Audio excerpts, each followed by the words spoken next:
I think in too many cases we're still practicing the old tired politics of the past, and we're not looking at a more pragmatic. I mean, mayors have to be pragmatic. It's just, it comes with the job.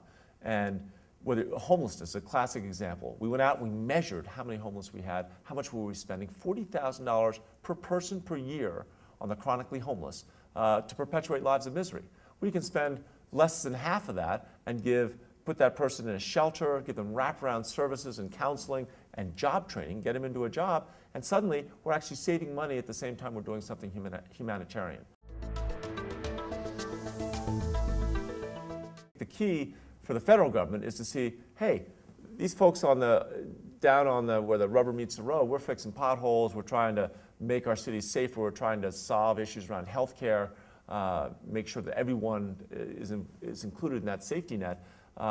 We'll figure out the solutions, but then we need support to make sure that we can roll them out so it's not just, kind of a patchwork quilt of, this community has it, this community doesn't. We're the laboratories, and we're happy to do that. But we need federal support to make sure as we find solutions, as we find cost-effective ways to address these issues, whether you're talking about homelessness or economic development, and most of these are all tied together in one form or another. Once we find those solutions, we need help making sure that we have the resources to roll them out to the whole community and the whole country.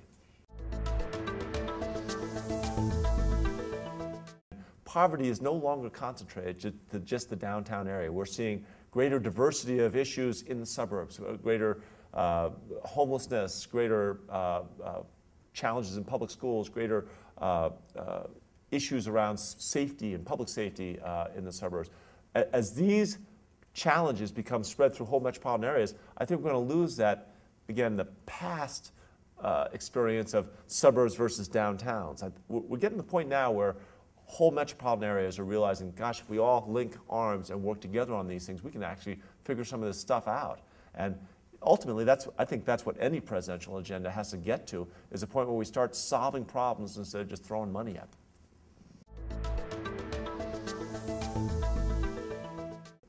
The real key issues for us are, those quality of life things, and quality of life starts with a good job, right? So it's how are we getting better jobs in our metropolitan areas? How are we having safer neighborhoods and a better policing effort?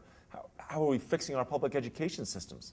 I'd like to see more presidential debates, more time going into, figuring out ways to discuss these issues, whether it's in a sexier way or to get the media's attention, but somehow there's got to be a way of saying the policy issues that need to be discussed, saying them in such a way that the TV stations will continue to carry them.